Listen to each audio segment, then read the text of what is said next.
All we could hear was the bombs and the guns and the persecution that was getting done by the Taliban. Everything was in darkness. Everything I remember was terrible. I am from Afghanistan, and I've been living in Afghanistan in a province called Bamiyan. It's all dry and very hot. I am from the Hazara minority ethnic group. We were the group that were persecuted not only by the Taliban but also by other ethnic minorities of Afghanistan. My province Bamiyan was going to be attacked again and again, and we realized that if we stay there, there was no way for us to leave.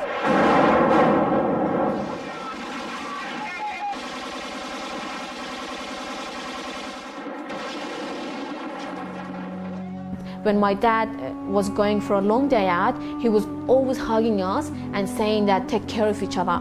Every time he used to say just take care of each other in case of anything, we were all just, for the whole day, we were all in fear whether that door is getting opened again.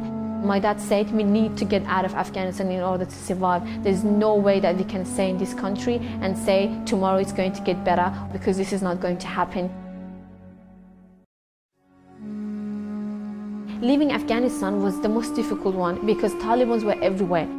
Wherever we go, we could see the Taliban's army or the Taliban themselves. If they could have seen us, we could have been killed, especially if they were going to find out that we were about to leave the country. My mom was pregnant during that time, and she was about, I think, 8 months with the baby. And we all looked at my mom and said, Father, it might be okay with us, but we are all scared for my mom. But as my dad said, we have had no choice. We had to leave. Our main transport in Afghanistan was by truck because we could hide inside at the back. It was all dark, so we used to, like, for example, walk really fast or run really fast from one place to another and then stay there for maybe a few hours and then run again.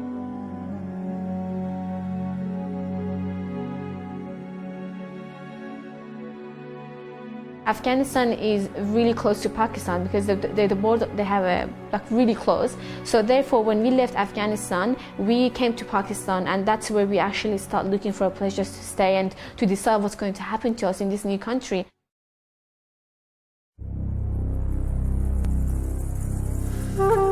We lived in Pakistan for nearly 20 days a month, and living in Pakistan was another dreadful situation where we were in. We had no food in there. I remember that we all used to come together and probably share a little amount of food with each other, so we could just survive on that. We were told by a lot of even Pakistani people that we can be even in danger in Pakistan. There was one day where my dad came home and said, I found this smuggler that is saying that they're going to take us to a country named Australia.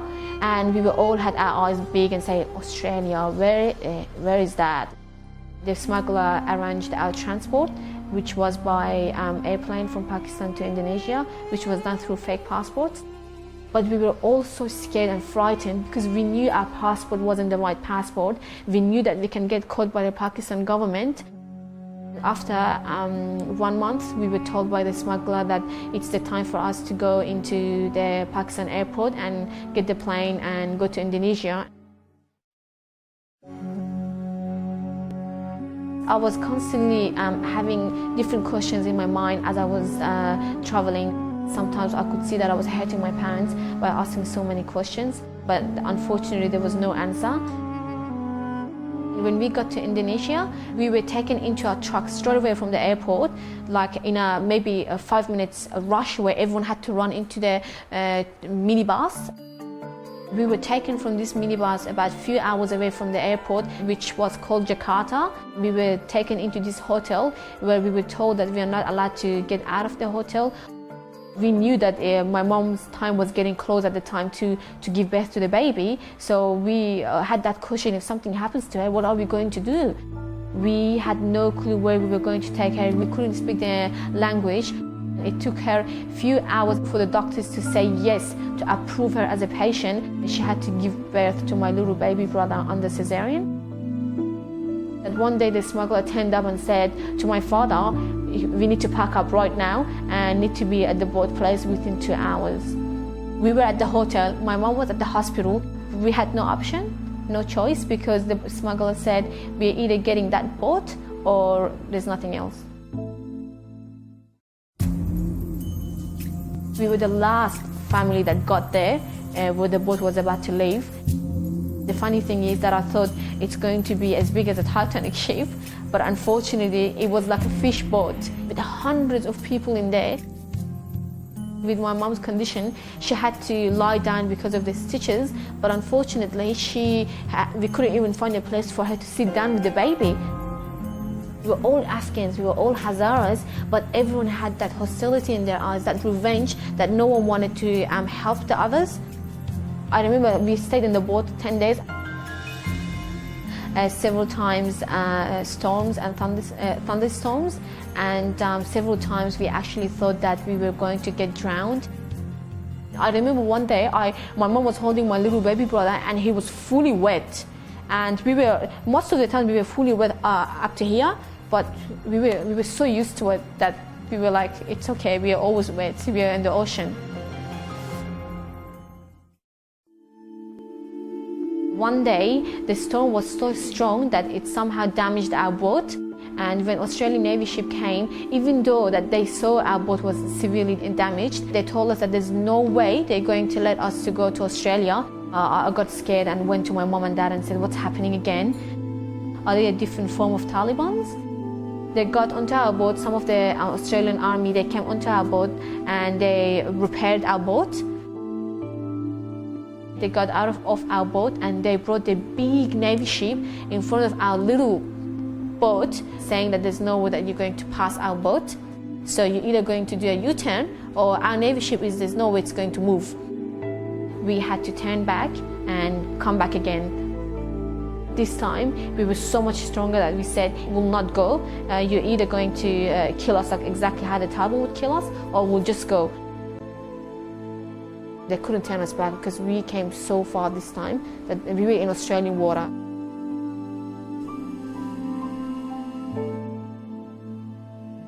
They brought a big kind of rope, I guess. They tied it to our boat and they pulled us with them to Darwin, and we got to Darwin quite fast. When we got off, I remember that everything around us was somehow covered. As we were going in, we could see all the Australian Navy around us.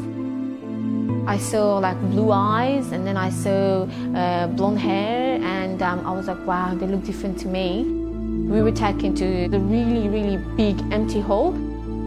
All the people in the boat, in that hall, they slept on the mattresses on the floor next to each other till the next day that we were taken by the plane and brought to Curtin Detention Centre.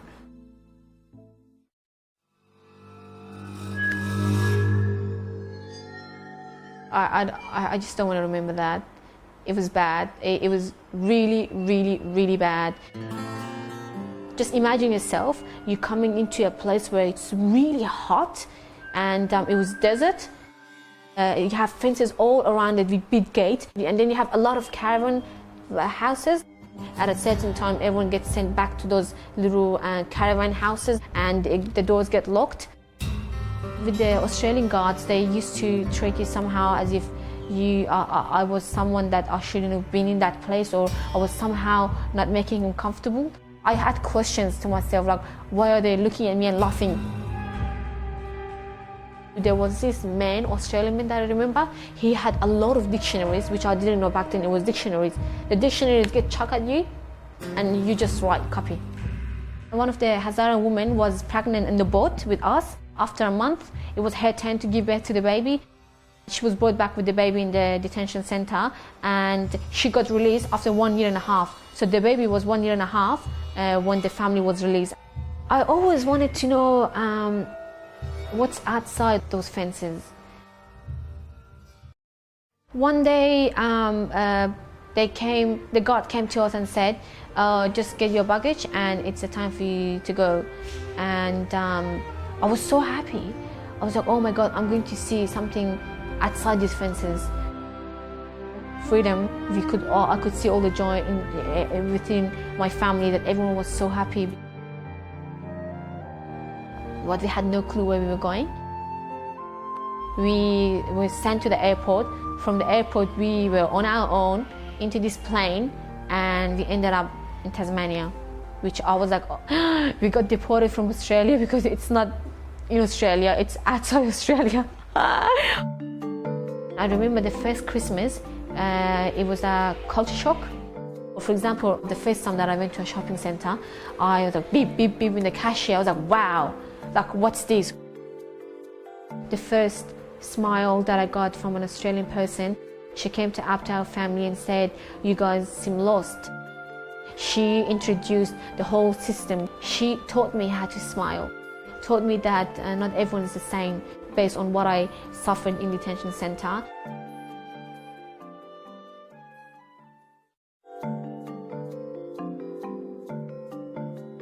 We had to leave Tasmania and come to Sydney because we thought we would find more people who can speak the same language as us.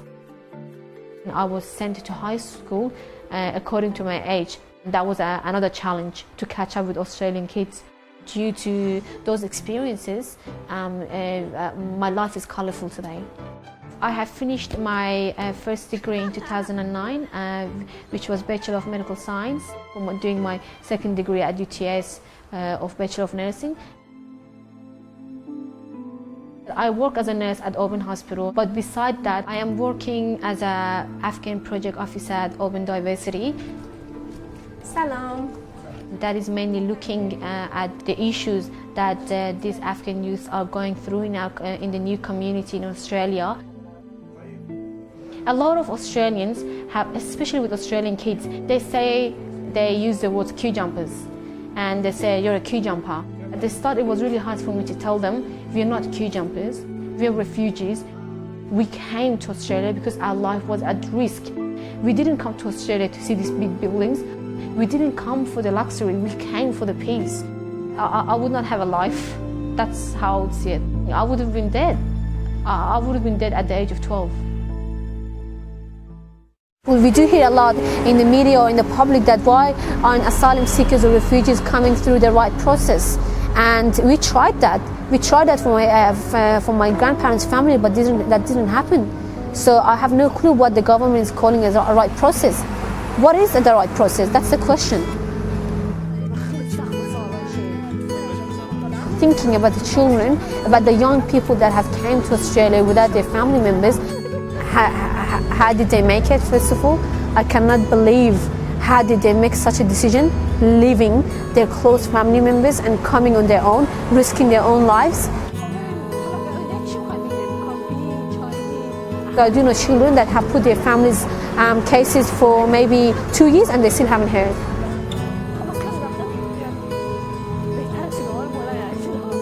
It's not that easy to bring your family, to bring your parents, to bring your children, to bring your daughters, to bring your sisters or brothers.